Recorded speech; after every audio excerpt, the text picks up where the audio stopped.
पैसा बनाने की जर्नी में एक अजीब सा फेज होता है। आप हर महीने पैसे इन्वेस्ट कर रहे होते हो, अकाउंट में बैलेंस भी बढ़ रहा होता है, लेकिन जब पोर्टफोलियो खोलते हो तो एक चीज बहुत क्लियरली दिखती है। पैसा खुद ऑलमोस्ट कुछ नहीं कर रहा। जो ग्रोथ दिख रही है इसका मेजर पार्ट आपकी सैलरी से आ रहा होता है। आप सेव कर रहे होते हो, आप इन्वेस्ट कर रहे होते हो, आप लाइफ स्टाइल में कंप्रोमाइज कर रहे होते हो। मार्केट बस साइड में खड़ा है और बोल रहा है, भाई अभी तुम ही मेहनत कर लो। लेकिन इन्वेस्टिंग का गेम यही इंटरेस्टिंग होता है, क्योंकि वेल्थ एक स्ट्रेट लाइन में ग्रो नहीं होती। पहले आपका पैसा स्लो ग्रो करता है, फिर एक पॉइंट आता है जब वही पैसा इतना बड़ा हो जाता है कि उसकी ग्रोथ आपकी मंथली सेविंग को चैलेंज करने लगती है। और फिर एक पॉइंट आता है जब आपको रियलाइज होता है, वेट, अब सिर्फ मैं पैसा नहीं बना रहा, मेरा पैसा भी पैसा बना रहा है। और ये कोई मैजिक वैजिक नहीं है, ये कंपाउंडिंग है। और इस जर्नी में कुछ नंबर्स ऐसे हैं जो सिर्फ बैंक बैलेंस नहीं बढ़ाते, आपकी साइकोलॉजी भी बदल देते हैं। आज हम उन्हीं 3 माइलस्टोन की बात करेंगे, 10,000, 1 लाख और 1 करोड़। क्योंकि इन तीनों नंबर्स का सिग्निफिकेंस सिर्फ जीरो की काउंट में नहीं है। हर माइलस्टोन पर वेल्थ बिल्डिंग का गेम थोड़ा सा चेंज होता है, लेकिन पहले एक अनकंफर्टेबल रियलिटी समझनी जरूरी है। जब कोई पर्सन इन्वेस्टिंग स्टार्ट करता है तो सबसे पहली प्रॉब्लम मार्केट नहीं होती, प्रॉब्लम होती है रिजल्ट का बोरिंग होना। आपने 5,000 इन्वेस्ट किए, मार्केट ने अच्छा परफॉर्म किया, कुछ महीने बाद पोर्टफोलियो देखा और 5,000 के 5300 हो गए और दिमाग तुरंत बोलता है, इससे अच्छा तो मैं कुछ और ही कर लेता। यही वो फेज है जहां बहुत लोग इन्वेस्टिंग छोड़ देते हैं, और आयरनिकली यही वो फेज है जहां उन्हें सबसे ज्यादा पेशेंस की जरूरत होती है। क्योंकि बिगिनिंग में वेल्थ का इंजन आपका इन्वेस्टमेंट रिटर्न नहीं होता, आपकी इनकम होती है। मान लो आप हर महीने 5,000 इन्वेस्ट करते हो, एक साल में आपने खुद 60,000 कंट्रीब्यूट किए। अब अगर मार्केट ने रफली 8% रिटर्न दिया तो इन्वेस्टमेंट ग्रोथ कुछ हजार रुपीज की होगी। मतलब इनिशियल ईयर्स में चार्ट देखो तो एक बड़ा पोर्शन आपके कंट्रीब्यूशन का है और रिटर्न का पोर्शन कंपैरेटिवली छोटा। इसलिए बिगिनिंग में इन्वेस्टिंग बोरिंग लगती है। आपको लगता है मैं इतना कर क्या रहा हूँ, लेकिन एक्चुअली आप सिर्फ पैसे इन्वेस्ट नहीं कर रहे, आप एक मशीन बिल्ड कर रहे हो, और मशीन को पहले स्टार्ट होने में टाइम लगता है। कंपाउंडिंग को समझने का इजीएस्ट वे है एक एग्जांपल। मान लो आपके पास 1 लाख है, अगर वो 10% ग्रो करता है तो साल के एंड में 1,10,000 हो जाता है। पहले साल का प्रॉफिट 10,000, अब दूसरे साल मार्केट फिर 10% रिटर्न देता है, लेकिन अब कैलकुलेशन 1 लाख पर नहीं होगी, 1,10,000 पर होगी। मतलब दूसरे साल का गेन 11,000। आपने एक्स्ट्रा 1,000 डिपोजिट नहीं किया, आपके पहले 10,000 ने खुद 1,000 कमा कर दिए। और यही कंपाउंडिंग का बेसिक आइडिया है। आपका रिटर्न जनरेट करता है और वो रिटर्न फिर और रिटर्न जनरेट करता है। शुरू में ये डिफरेंस छोटा लगता है, लेकिन टाइम के साथ ये डिफरेंस ही गेम बन जाता है। इसीलिए 1 लाख और 10,000 के बीच का डिफरेंस सिर्फ 9 लाख का नहीं है, क्योंकि 10 लाख का कैपिटल मार्केट को काम करने के लिए एक बहुत बड़ा बेस देता है। और इसी वजह से वेल्थ बिल्डिंग में कुछ माइलस्टोन साइकोलॉजी भी पावरफुल होते हैं। तो पहला माइलस्टोन 10,000 रुपया। 10,000 सुनने में शायद बहुत बड़ा नंबर नहीं लगता, लेकिन वेल्थ बिल्डिंग के पर्सपेक्टिव से इसका इंपॉर्टेंस अमाउंट से ज्यादा बिहेवियर में है। क्योंकि पहली बार आपके पास प्रूफ होता है कि मैं पैसा बनाकर सिर्फ खर्चा नहीं करता, मैं कैपिटल भी बिल्ड कर सकता हूँ। सोचो आपने 10,000 एक्यूमुलेट किए, इसका मतलब आपने मल्टीपल टेम्पटेशंस को इग्नोर किया। Food delivery, shopping, random subscriptions, safe चाल चल रही है, बाद में काम आ जाएगा। और वो क्लासिक, भाई एक बार ही तो खरीद रहा हूँ, वही एक बार 17 बार हो चुका होता है। लेकिन जब आप 10,000 इन्वेस्ट कर देते हो तो एक साइकोलॉजिकल शिफ्ट होता है। अब इन्वेस्टिंग सिर्फ एक आइडिया नहीं रहता, it becomes part of your identity. आपको पता चल जाता है कि आप कंसिस्टेंट रह सकते हो, और ये बहुत इंपॉर्टेंट है। क्योंकि वेल्थ बनाने के लिए सबसे पहले मार्केट को बीट करना जरूरी नहीं है, खुद को बीट करना जरूरी है। अपने इंपल्सेस को, अपनी शॉर्ट टर्म थिंकिंग को, और कल से स्टार्ट करूंगा वाले वर्जन को। और 10,000 का सेकंड एडवांटेज ये है, अब कंपाउंडिंग के पास एक्चुअली काम करने के लिए कुछ कैपिटल है। ऑब्वियसली 10,000 आपकी फाइनेंशियल फ्रीडम नहीं खरीदेगा, लेकिन ये आपको एक डायरेक्शन देगा, और सबसे इंपॉर्टेंट मोमेंटम देगा। लेकिन यहाँ एक ट्रैप भी है। लोग 10,000 के बाद सोचते हैं अब तो मैं इन्वेस्ट कर रहा हूँ, अब बस मार्केट ग्रो करे। नहीं, अभी भी इंजन का बिगेस्ट फ्यूल आपकी इनकम और कंट्रीब्यूशन है। और इसीलिए नेक्स्ट माइलस्टोन बहुत इंपॉर्टेंट है, 1 लाख। 10,000 आपको प्रूव करता है कि आप वेल्थ बिल्ड कर सकते हो, लेकिन 1 लाख के पास पहुंचते पहुंचते एक और चीज होती है, कैपिटल खुद नोटिसेबल होना स्टार्ट करता है। मान लो आप 5,000 पर मंथ इन्वेस्ट कर रहे हो, हर साल आप 60,000 कंट्रीब्यूट करते हो। शुरू में अगर मार्केट से आपको 5,000 या 8,000 का गेन मिलता है तो कंट्रीब्यूशन क्लियरली बिगर है, लेकिन जैसे पोर्टफोलियो ग्रो होता है मार्केट मूवमेंट का एब्सोल्यूट इंपैक्ट भी ग्रो करता है।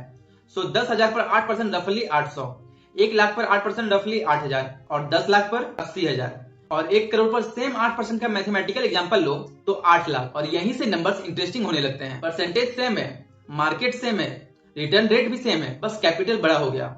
और कैपिटल बड़ा होने का मतलब है सेम परसेंटेज मच बिगर रूपी इंपैक्ट। ये वही पॉइंट है जहां आप रियलाइज करना स्टार्ट करते हो कि इन्वेस्टिंग का actual super power high return नहीं, large enough capital plus enough time है। अब इमेजिन करो आपके पास 1 लाख इन्वेस्टेड है, आप टेम्पोरली कंट्रीब्यूशन स्लो कर देते हो, जॉब चेंज कर रहे हो, बिजनेस स्टार्ट कर रहे हो, या लाइफ में एक बड़ा एक्सपेंस आ गया, आपका पोर्टफोलियो जीरो से रिस्टार्ट नहीं होगा। जो कैपिटल ऑलरेडी इन्वेस्टेड है वो मार्केट में काम करता रहेगा, और अगर लॉन्ग टर्म एवरेज रिटर्न 8% मान लो तो 1 लाख रफली 9 साल में डबल के आसपास हो सकता है। गारंटेड नहीं, मार्केट हर साल 8% नहीं देता, कभी 20% से ऊपर, कभी 10% से नीचे। कभी मार्केट आपको ऐसे देखेगा जैसे आपने उसको पर्सनली ऑफेंड किया हो, but over long periods assuming A reasonable average return, time start doing more of the work. और 1 लाख का रियल साइकोलॉजिकल बेनिफिट भी यही है, आपको पहली बार क्लियरली फील होता है मेरा पोर्टफोलियो सिर्फ मेरी सैलरी का एक्सटेंशन नहीं है, it has started becoming an asset. और अब एक इंटरेस्टिंग चीज होती है, पहला 1 लाख बनाना यूजुअली सबसे डिफिकल्ट लगता है, और अगला 1 लाख आइडियली थोड़ा इजियर, क्योंकि अब आपके पास पहले से कैपिटल है, और जब कैपिटल ग्रो करता है रिटर्न्स का एब्सोल्यूट अमाउंट भी ग्रो करता है। इसलिए वेल्थ बिल्डिंग का ग्राफ बिगिनिंग में बोरिंग लगता है और लेटर स्टेज में सडनली स्टीप हो जाता है। लेकिन 1 लाख भी फाइनल डेस्टिनेशन नहीं है, एक्चुअली रियल साइकोलॉजी शिफ्ट उसके बाद आता है। तीसरा माइलस्टोन 1 करोड़। ये नंबर इंडिया में सिर्फ एक फाइनेंशियल माइलस्टोन नहीं, एक कंप्लीटली डिफरेंट साइकोलॉजिकल जोन है, क्योंकि अब परसेंटेज रिटर्न्स का एब्सोल्यूट इंपैक्ट बहुत बड़ा हो जाता है। So let's keep the math simple. 1 crore पर अगर किसी ईयर में पोर्टफोलियो 8% ग्रो करे तो मैथमेटिकल गेन 8 लाख का होता है। आपने उस साल 8 लाख सैलरी से सेव नहीं किए, आपने एक्स्ट्रा 8 लाख का बिजनेस नहीं किया, आपने 8 लाख के लिए 12 महीने ओवर टाइम नहीं किया, कैपिटल ने रफली 8 लाख जनरेट किया। और यही पॉइंट वेल्थ बिल्डिंग को फैसिनेटिंग बनाता है। जब आप 10,000 से 1 लाख तक जा रहे थे, आप कैपिटल को पुश कर रहे थे, और 1 लाख से 10 लाख आप और कैपिटल ऐड कर रहे थे।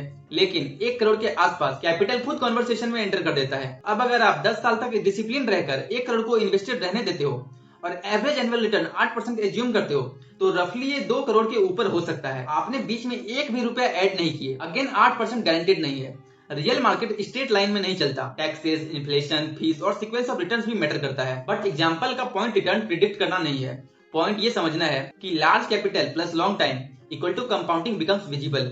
और इसी रीजन से लोग फाइनेंशियल फ्रीडम को सिर्फ हाई सैलरी से कनेक्ट करना गलत समझते हैं। हाई इनकम यूजफुल है ऑब्वियसली, लेकिन इनकम एक फ्लो है, कैपिटल एक स्टॉक है। सैलरी तब तक नहीं आती है जब तक आप काम करते हो।